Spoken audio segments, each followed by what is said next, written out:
শোনেন আমার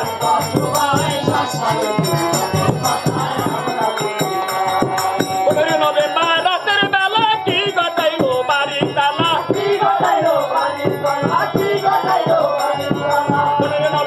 রাতের বেলা কি গটাইলো বাড়ির তালা দোয়া দুরুদ কতই করলাম সিগার কিন্তু ফিরে নাই আবার দোয়া দুরুদ কতই করলাম সিগার কিন্তু ফিরে নাই এমনি ভাবে আসে বন্যা কেউ হারায় কন্যা করে ভাই হারাই মুখে বলতে হাজার ভাই আবার করে ভাই হারাই মুখে বলতে হাজার ভাই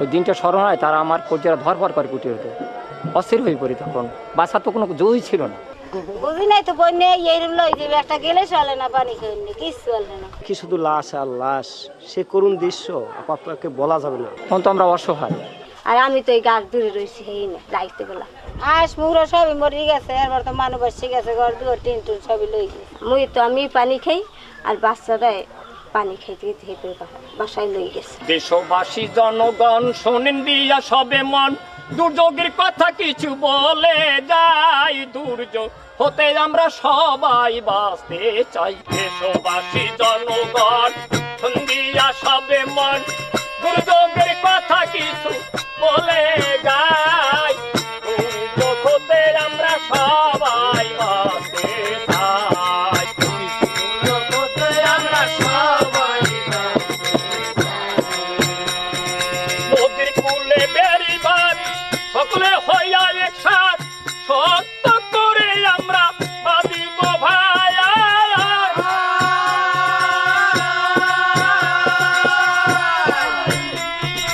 নদীর কূলে বেড়িবার সকলে হইয়া একসাথ সত্য করে আমরা বাঁধিব ভাই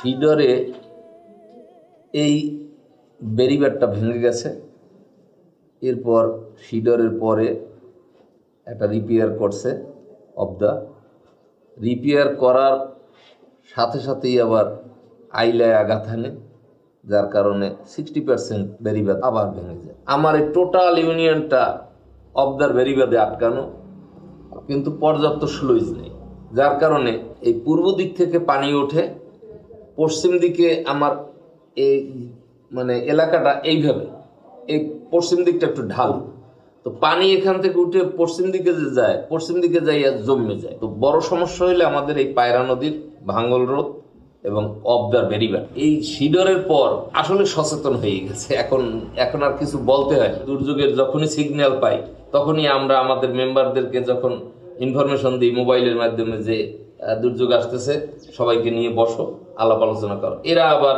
এলাকায় সব লোকজন নিয়ে বসে আসলে এইটা সত্য যে আর্থিকভাবে মোকাবেলা করার মতো আমাদের কাছে কোনো আর্থিক সঙ্গতি নাই তখন আমার বয়স ছিল 13 বছর আমি 8ম শ্রেণীতে পড়তাম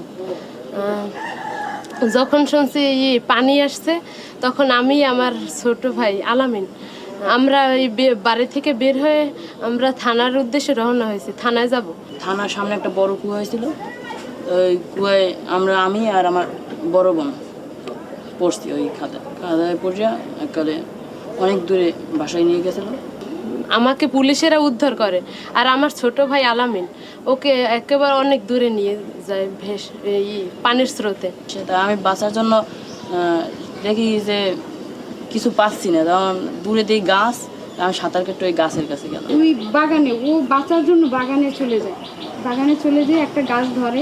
ওই বাগানে প্রায় 20 থেকে 30 জন লোক ছিল উলঙ্গ অবস্থায়। প্রায় 3 ঘন্টা পর আমার বাবা যখন বন্যা একটু শান্ত হয়েছে, আলামিন বলে ডাকতে ডাকতে গেছে। তারপর অনেক ডাক দিছে, কোনো সাড়া নাই। আব্বু তো তখন কান্না করতেছে, কি করবে। তারপর অনেক ডাকার পর ও সাড়া দিচ্ছে। ওই যে দেয়ালে শেষ পর্যন্ত একটা মোটা রেন্টি গাছ আছে না, ওইটাই আর কি।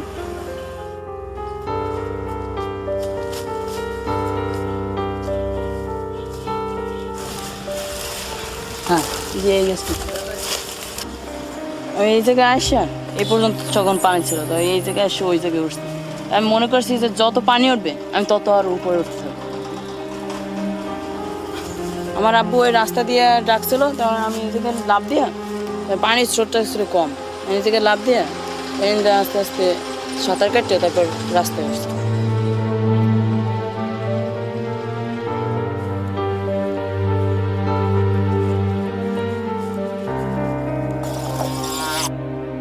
কি আর করবো, এখানে তো কোনো আশ্রয় কেন্দ্র নাই যে ওঠার মতো, কোনোই নেই। এই বাসার দোতলায় যদি দেখি নিচতলার ভেসে গেছে, কারণ দোতলায় একটু বসে থাকবো। তারপর উপায় না থেকে কি করবো, এখন আলামিন প্রশিক্ষণ নিয়েছে, দেখি কি বলে ও। মানে সবসময় প্রস্তুত থাকতে হবে, যেমন আমাদের বন্যার এলাকা, এটা সবসময় প্রস্তুত থাকতে হবে। ঘরে ভেসে থাকার জন্য নানা সামগ্রী রাখতে হবে।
আক্তার, আমি 8ম শ্রেণীতে পড়ি। বন্যা আসার আগে আমরা প্রস্তুতি নিতে হবে যে বন্যার সময় আমাদের কিছু কাপড় চোপড় বা শুকনা খাবার এসব রাখতে হবে।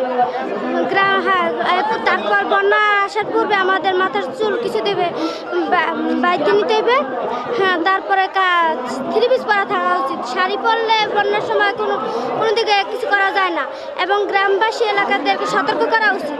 পাশে যারা থাকে তাদেরকেও বলা উচিত যে বন্যা সিঙ্গেল দিচ্ছে, তোমরা সাইক্লো সেন্টারে ওঠো বা স্কুলে যাইয়া ওঠো, আশ্রয় কেন্দ্রে ওঠো, তাহলে আমরা অনেক লোকজনকে এই বন্যা থেকে রক্ষা করতে পারবো। আমার দুনিয়াতে পোতা যে কোন জায়গায় আসলে আভা আমি এই দিয়ে খবর পাইনি। বিপদ আসছে যদি পরে, তাহলে তো কিছু করার নাই, আল্লাহ পাকের ইচ্ছা। ও কৃষি কাজ করেছে, কোনো জমি নাই, সব নদীতে চলে গেছে। এই কোনাটা ভাঙছে আপনার ওই এই আয়লায়, এই যে সব তলায় গেছি পানিতে। তারপর যাওয়া ধরছে হেঁটেই একছে গাছ, এই গাছের ফাঁকে ফাঁকে পানি খেলি। স্রোত যে নামে বাইরে, যে নামে হ্যারি স্রোতে মারিয়ে ফেলায়। ভীষণ বন্যা। এই রাস্তা তো তখন ছিল, তো রাস্তা ছিল ওই জায়গা দিয়ে। ওই যে আমার যে ছাওয়াল বাচ্চা আনলে হেরা হাতুড়িয়ে তুড়িয়ে কোন দিক কি রাগে আছে সেটাও আমি খবর পাইনি। কবজা তো ধরা শক্তরিয়া এইখান থেকে টান দিয়েছে, এই গেলে এই রগের টান পাইছি আমার হাতে। কিন্তু ওই ছুটি গেলে আবার মরলে আবার বিষেও মনে কমবে, মরবে তো মরবি, লাস্টটা বিষেন লাগবে না, এই ফেন সারি নাই হাতে।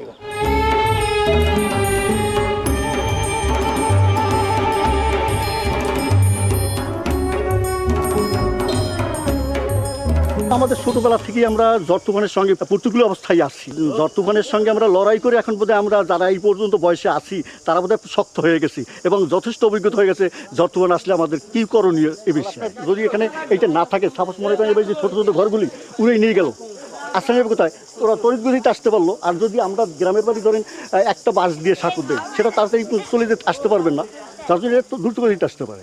আমাদের উদ্যোগে একটা রাস্তা এবং এই সাঁকোটা দিয়ে দিলে জনগণের দুঃখ এবং লাঘব পাবে, এই জন্য আমি এই সাঁকো নিজের উদ্যোগে লোকজন ডাকিয়ে, গ্রামীয় লোকজন ডাকিয়ে সকলে মিললে এই সাঁকো করতেছি। যদি দুর্যোগ হয়, যদি এখানে দুর্যোগ হয়, আমরা তড়িঘড়িভাবে, আমাদের এখানে একটা প্রাইমারি স্কুল আছে, সেখানে বিল্ডিং আছে, এই বিল্ডিং আমার লোকজন নিয়ে তড়িঘড়িভাবে যেতে পারবো।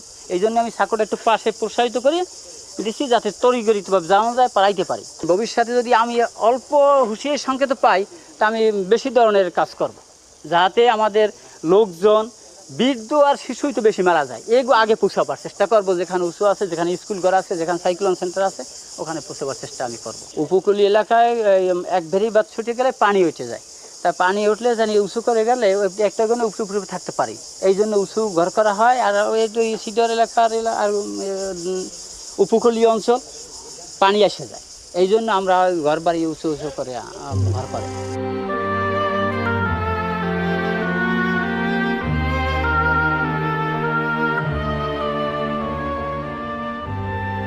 যখন বন্যা আসে তখন আমার এই রুয়া ছাড়া উঠাই নিয়ে যায়।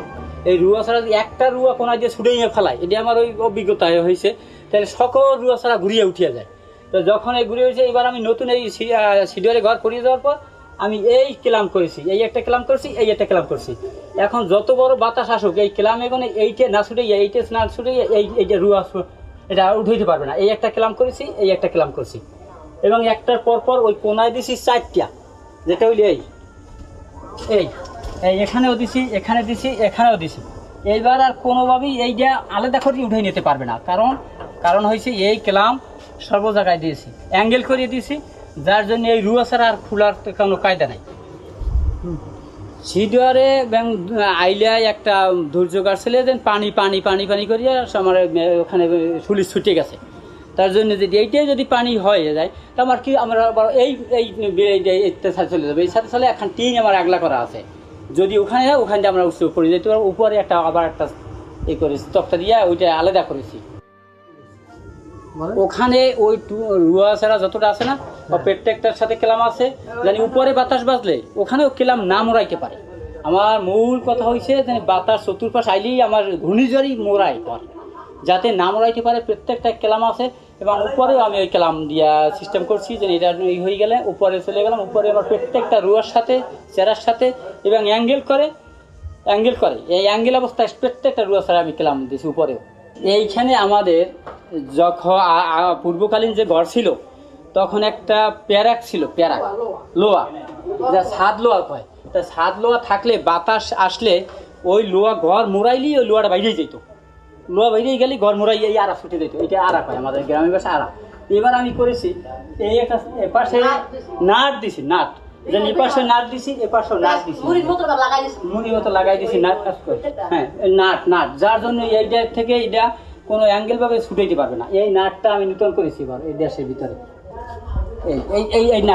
এই নাটটা করেছি নূতন, এইটা নূতন করেছি, কোনো রকম মোড় চড়াতে না পারে। আগে তো ছাদ থাকলে ওই বাইরেই যাইতো, বাইরেই গেলেই ঘরে এলোমেলো ভাবে পড়ে যেত।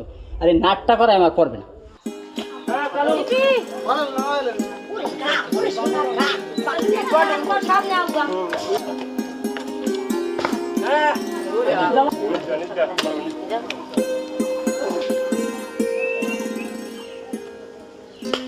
বর্ষাকাল আসতেছে, এই সব পানিতে ডুবে যায়। রাস্তাঘাট না থাকলে আমরা বাড়ি থেকে বের হবো কেমন করে?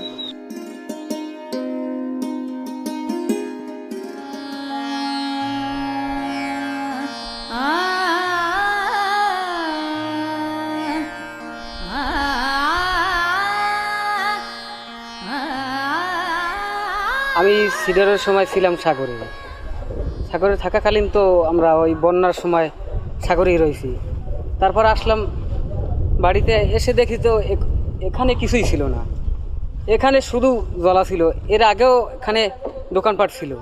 এখানে আমি আসার পরে আমি ওই গোড়া পাশে যেখানে দাঁড়াইছিলেন, ওইখানটা আমার এই অবদার উপরে উঠতে 1.5 ঘন্টা সময় লাগছে। পানি লাগার সাথে সাথেই আমাদের মাটিটা গইলে যায়, গইলে গেলেই পরই ঘর পড়ে যাবে। এর কোনো নিশ্চয়তা নাই, আমাদের এলাকার কোনো নিশ্চয়তা নাই। আমরা বসবাস করতেছি শুধুই আল্লাহ একমাত্র আমাদের সহযোগিতা করে, এই দিন আমরা বাইচে আছি। না আর যাওয়া আমি ভয় পাইছি বিশেষ একটা, আর সাগরে যাওয়ার নেতে আল্লাহ তালা যদি না খাওয়াইয়ে রাখে এই কিনারে থাকার একটা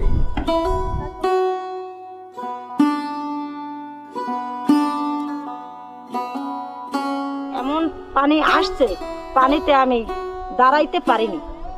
যখন দাঁড়াইতে পারি নাই, পানিতে টান দিয়ে লইয়েছে আইনা আপনার ওই যে গাতি দিয়ে, এই যে সামনে ওই গাতিটার ভিতরে আমার ফেলাইছে। পানিটা হয়েছে মোড়াই মোড়াই সাদা পানি, রাখছে লবণ। এখন কই কি আল্লাহ হাসান তোরা গেছে মুইজে মুখ আল্লাহ তো মুইহর মুখি আল্লাহ মুইজে মুখ এই কই মুই ঘরে উঠে কাঁদল লইছি। কাঁদলি কোনো উপায় নাই, খালি পানি আর পানি। নিচেও আমি মাটি পাই না, আর উপরেও আমি জাগতে পারি না। আর একটা পুষ্কনে দিয়ে পড়ে এখন দেয় মুই আর বাঁচি না, এখন মোর জানটা যায় শেষ হয়ে গিয়ে। সেই পর আরে আমি এই গলা দিয়ে তো এরকম ধরা, গলা দিয়ে ছাড়িয়ে দিছি, 1 ফিট ছাড়িয়ে দিছি, আবার ধরছে ফিরিয়ে গলা হাফডাই ধরছে, ফিরিয়ে ছাড়িয়ে দিছে, ফিরিয়ে গলা হাফডাই ধরছে, ফিরিয়ে ছাড়িয়ে ঠেলা দিয়ে দিছে, আর দিয়ে ঠেলা দিয়ে সরাই দিছে। সেই সময় ওই ওই ওই ওই বাচ্চাটা কোন দিক গেছে আর কোনো আর উষ্টুস নেই। এইখান থেকে ছেলেটা আমার বুঝেছেন কে যেন টান দিচ্ছে, টান দেওয়ার পরে ও ছুটে গেছে। ছুটে যাওয়ার পর আমি বাসান লইছি। কই আল্লাহ কি হরমু, কোথায় যাবো, কোনো তো কুলকিনের নাই। ওই বাচ্চাটারে ওই গাউ গাছটা লাগে এরকম পেঁয়াজ দিয়ে বুকের লাগে নিয়ে, তারপর ওই গাউ গাছটা পায়ের তলে ফালাইয়া তারপরে আমি উঠে দাঁড়াইছি। যে ওই পানি টান পড়ছে, সেই ঘর আস্তে আস্তে নিচে হয়েছে। নিচে সেইবার কইয়াত কোন আল্লাহ মরলাম না, এখন চালে চাপকে মারবে, এখন দেয় পায়ে মাটি বেছে। এখন যদি আল্লাহ বন্যে দেয় তাহলে এখন 1 ফিট পাশা খাই শিখ কইছে, এখন আগেই আশ্রয় চলে যেতে হবে। এখন তো আমি সতর্ক হয়ে গেছি না, আমার তো অন্তরে ভয় লাগিয়ে গেছে। এখন যদি আল্লাহ না করে বন্যা যদি আয়, যা করে আল্লাহ কি করব, আমার করার কিছু আছে। এই মুনে জাতীয় গ্যাস আর এইটার ভিতরে আলু আর মরিচ আর হলুদ আর এই পাতিলে রাখবো। যদি বন্যা শুরু হয় তাহলে এটা গর্ত করবো, গর্ত করে এইটাতে রাখবো, রাখে এবার একটা পলিথিন দিয়ে বাঁধ দিয়ে এইবার এটা মাটির মধ্যে থমবো।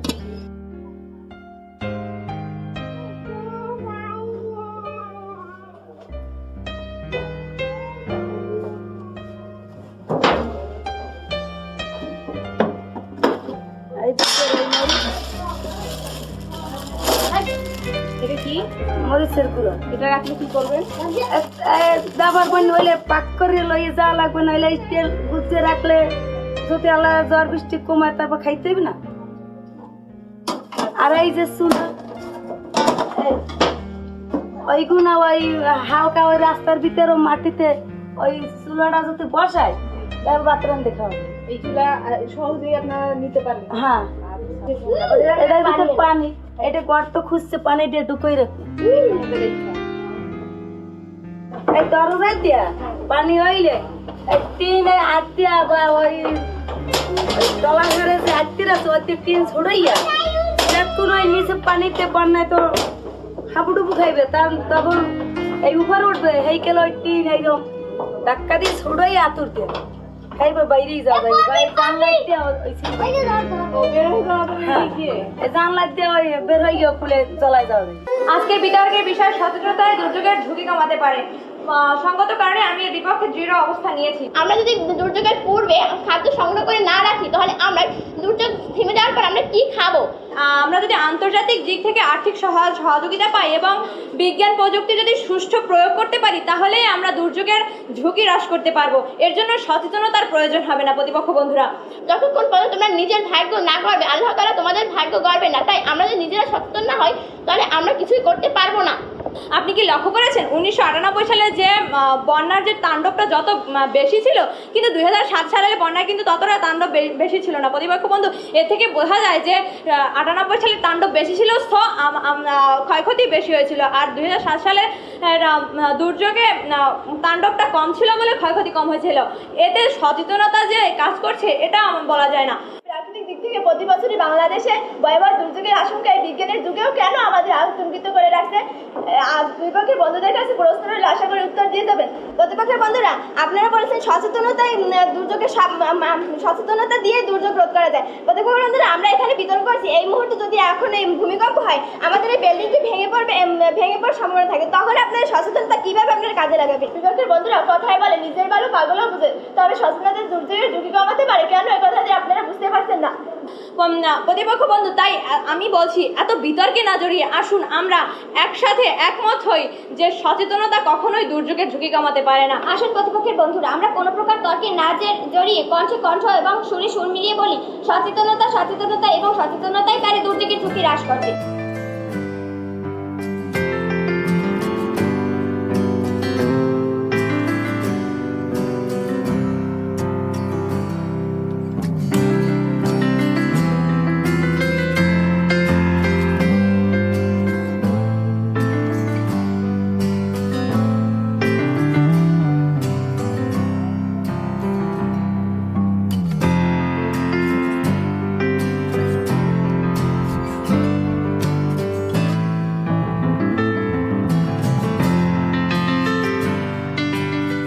আমাদের দেশে শুধু পানির ভয়টাই আমরা বেশি করি, এমনি গাছপালা ভয়, দিনের বেলায় বন্যা হলে বাতাস যতই হোক আমরা ভয় করি না, কিন্তু পানিটি সবচেয়ে আমাদের আতঙ্ক সৃষ্টি করে। যে কোনো মুহূর্তে পানি হতে পারে।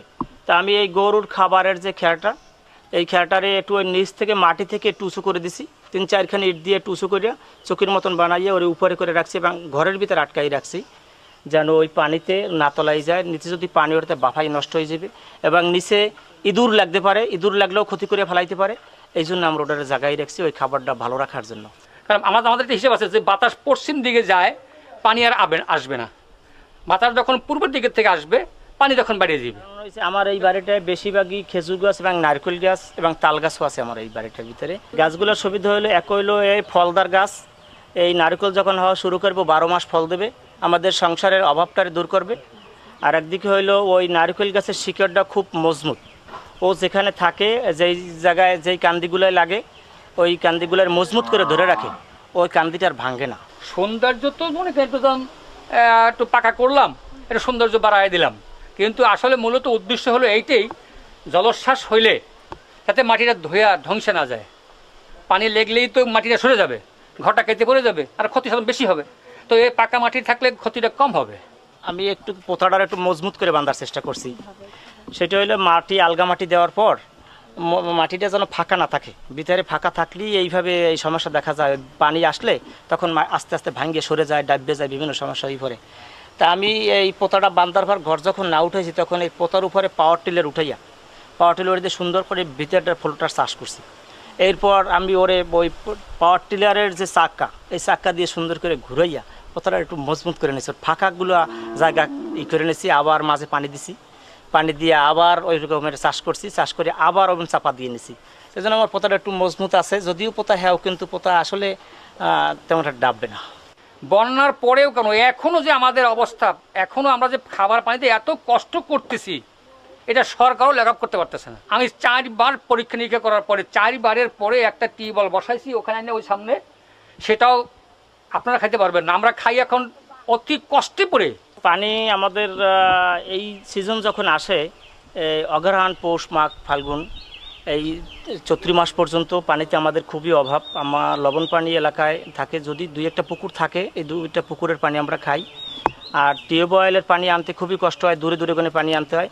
মাঝে মাঝে 2-1টা টিউবওয়েল আছে, তো সেই টিউবওয়েলটা ওইলে পানি হালকা লবণ, ছেলো যেগুলো 27-28 ফিটের ভিতরে একটু হালকা লবণ আছে, এই পানিটা খাওয়ার মতন এটাই আমরা খাই। বন্যা তো আর তার গতিতে চলবেই, সে আসবেই, পরবর্তী ইভেতে আসবে, কিন্তু আমাদের ক্ষতি বাঁচার জন্য সতর্ক শুনবো, রেডিও স্পটে যে খবর শুনবো, সতর্ক হবো, আগে ব্যবস্থা নিতে হবে আমাদের। এতে ক্ষতির সংখ্যা কমবে, বন্যা কমবে না, কিন্তু ক্ষতির সংখ্যাটা কমবে আমাদের। জি, আমি যখন বন্যা শুরু হয় তখন আমি তো অতিরিক্ত বন্যা হয়ে গেছে, ঘরটা চাপে গেছে। তো আমি এই ঘর থেকে আমি নেমে গরু গাড়িয়া, যে গরু হয়তো ঘর চাপা পড়ে যাইতে পারে, আমি এই তালাটা দেওয়া ছিল, আমি এই তালাটা এইখান থেকে খুলিয়া এটারে ফাঁকা করে দিয়ে আমি গরু গাড়ি উঠিয়া ওর গলায় যে রশিটা, এই রশিটা আমি ছাইরা দিছি, এই ছাইরা দিছি। গরু যে ছাইরা আলগা রাখছি, যে গরু এখন তো নামে যায়, কিন্তু তখন তো বন্যার ভাব দেখেও নামে নাই। তার ভিতরে এই ঢুকে আমি আমার তাড়াহুড়ো করে আমার এই যে ভিতরে অনেক এই যে খুইলা আমার অনেক এই কাগজপত্র ছিল এবং এগুলো ছিল, আমি এগুলোরে ই করে আমি এই যেমন এগুলোরে মোটামুটি খুব দ্রুত এক বস্তা এবং এতে ভইয়া এগুলো আমি নামাইয়া খুব দ্রুত আমি এই যে পলিথিন রেখে দিয়েছি, এই ভিতরে আমি পলিথিন রেখে দিয়েছি অলরেডি। আমি এই পলিথিনে খুব দ্রুত এই কাগজগুলোর ভরছি ভইয়া এবং এই সবগুলি নামাইয়া পাড়ে পাড়ে ভরে আমি এগুলো একটাই রাখি যেন বৃষ্টিতে আমার ক্ষতি না হয়। আমাদের মানে ক্ষয়ক্ষতির সীমা এত বেশি হয়ে যায় যখন আমাদের মানে দেশীয় সম্পদ ও স্থানীয় সম্পদে আমরা কুলোতে না পারি, আমাদের বিশ্ব সংস্থার কাছে সাহায্য চেতে হয়। ওটি আমাদের মনে হয় দুর্যোগ বলে, সরকার তখনই আমাদের দুর্যোগ বলে ঘোষণা দেয়। যেমন আমাদের দেশে সিডরকে কিন্তু দুর্যোগ হিসেবে ঘোষণা দিয়েছে সরকার, বাট আইলাকে কিন্তু দুর্যোগ হিসেবে ঘোষণা দেওয়া হয় না। কারণ আইলার সময় কিন্তু আমাদের সরকার বিদেশি সংস্থার কাছে সাহায্য চায় না, তখন কিন্তু আমরা নিজেদের সম্পদ থেকে আমরা মানে এটাকে মোকাবেলা করতে পারছি। আষাঢ় শ্রাবণ মাসে, ভাদ্র আশ্বিন মাসে তো বন্যাটা একটু বেশি বেশি হয় আমাদের অঞ্চলে দেখি।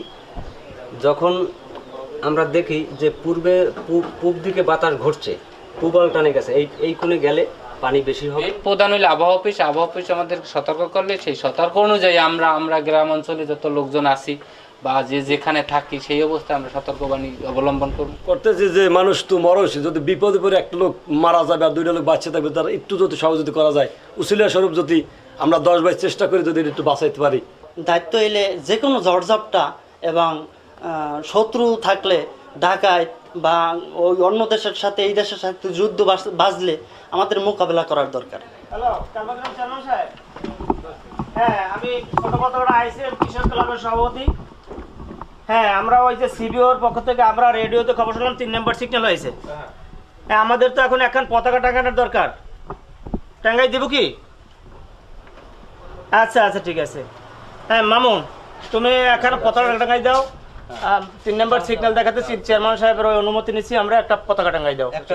হ্যাঁ সভাপতি সাহেব, জি এখন তো 7 নম্বর 8 নম্বর সিগন্যালের শেষ নাই, মানুষ তো সব এখন আমরা তো বাজার ঘাটে জানাই দিতে হয়। জি জি, তাহলে আমি কি যাই জানাই দেবো? এখন সব আশ্রয় কেন্দ্রে আসেন, সব জায়গায় আমাদের নিয়ন্ত্রণে আসেন, আপনারা যারা আছেন জানাই দেবো কিনা সব। জি জি, আপনি খুব দ্রুত আমি এখন হ্যালো হ্যালো এলাকাবাসী, আপনারা তাড়াতাড়ি সাইক্লোন সেন্টারে চলে আসুন। মহাবিপদ সংকেত 10 নম্বর সিগন্যাল, অতি সত্তর সাইক্লোন সেন্টারে চলে আসুন। সঙ্গীরা সবে মন গুজবের কথা কিছু বলে যায়, জগতের আমরা সব